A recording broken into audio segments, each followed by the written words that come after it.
Assalamualaikum warahmatullahi wabarakatuh. Salam sejahtera, salam halal.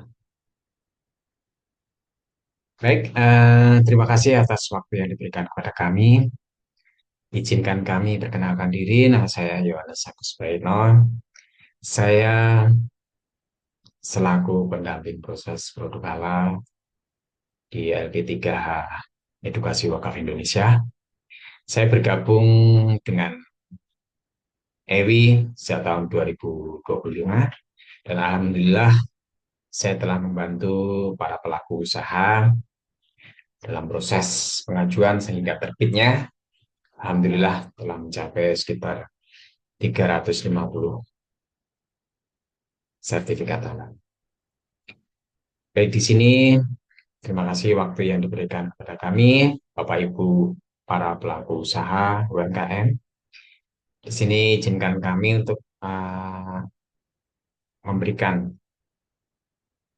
materi terkait betapa pentingnya sertifikasi halal bagi pelaku UMKM. Jadi kenapa kok dibilang penting? Karena berdasarkan Undang-Undang Nomor 33 Tahun 2014 Pasal 4, produk yang masuk, beredar, dan diperdagangkan di wilayah Indonesia wajib bersertifikat halal. Kemudian juga Peraturan Pemerintah Nomor 42 Tahun 2024 Pasal 98, kewajiban bersertifikat halal bagi pelaku usaha mikro dan kecil didasarkan atas penyataan halal pelaku usaha mikro dan kecil. Ngapain sih repot-repot ngurus sertifikat halal? Sebenarnya lebih repot lagi mana bila harus menjelaskan dan meyakinkan ke semua pelanggan bahwa bahan dan proses pembuatan produk Anda itu halal atau belum. Pelanggan yakin karena itu klaim sepihak dari Anda. Tetapi apabila jenengan sudah memiliki sertifikat halal, pelanggan itu tidak perlu bertanya lagi. Apabila Anda telah memiliki identitas ditempelkan pada kedai ataupun juga pada produk atau kemasan, itu mereka sudah yakin karena dengan label yang sudah memiliki ID, itu masing-masing kan ID produk jenengan semua ada di situ, otomatis pelanggan akan lebih yakin. Karena apa? 87,2% penduduk Indonesia adalah Muslim. Dan Muslim memang mengendaki produk yang mereka konsumsi ataupun mereka gunakan itu sudah bersertifikat halal. Supaya mereka yakin, kita memang harus memiliki identitas tersebut. Ya, identitas produk Bapak Ibu sekalian yaitu berupa sertifikat halal. Nggak beda jauh dengan apabila Bapak Ibu dulu waktu lahir, itu yang dibutuhkan identitasnya apa? Akte kelahiran. Kemudian setelah uh, umur 17 tahun, kita memiliki identitas berupa KTP. Kemudian setelah sekolah dan lulus, kita dapat identitas berupa ijazah. Demikian yang lain-lain seperti SIM, BPKB, sertifikat tanah, ataupun juga akte nikah ya. Itu adalah salah satu wujud atau bentuk identitas. Seperti apa bentuk sertifikat halal tersebut? Ini contoh sertifikat halal yang menjadi identitas halal kita. Jadi konsumen itu bisa melihat langsung dan yakin, kemudian nyaman dan juga senang.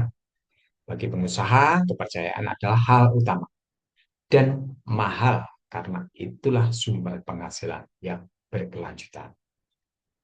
Bagaimana cara mengurus sertifikasi halal bagi UMKM? Kami sebagai pendamping atau P3H Bapak Ibu yang harus siapkan hanya yang pertama yaitu KTP pelaku UMKM, yang kedua jenis produk itu maksimal 10 varian untuk produk makanan ataupun minuman. Kemudian untuk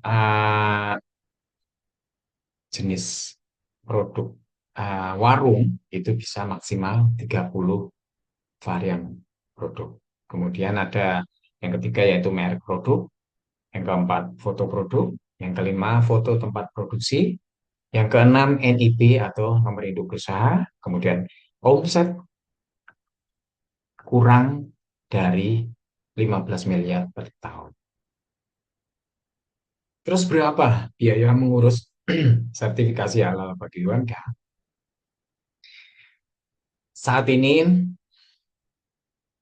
pemerintah telah membuka ataupun memberikan subsidi tetapi terbatas. Jadi bagi Bapak Ibu yang mau mengajukan dan seandainya posisi pengajuan itu ada kuota atau subsidi dari pemerintah ataupun dari lembaga atau dinas-dinas terkait pemerintahan, itu biayanya gratis. Tetapi apabila Bapak Ibu tidak menikmati fasilitas subsidi tadi, akan dikenakan biaya sebesar Rp230.000 per sertifikat halal. Jadi mumpung ada kesempatan ataupun ada subsidi, monggo silakan untuk segera mendaftar dan P3H siap mendampingi. Apa saja jenis produk yang dapat difasilitasi sertifikat halal gratis?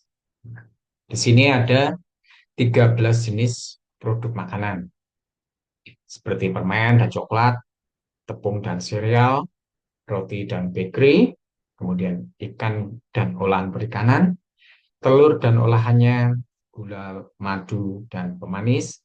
Kemudian ada juga garam, rempah, saus, dan kecap. Kemudian ada juga makanan ringan siap santap. Kemudian ada kedai makanan ataupun kedai minuman. Kemudian ada susu dan analognya, lemak, minyak, dan emulsi minyak. Kemudian es untuk dimakan, dan juga olahan buah dan sayur. Nah, di sini bisa pengajuan maksimal 10 varian produk.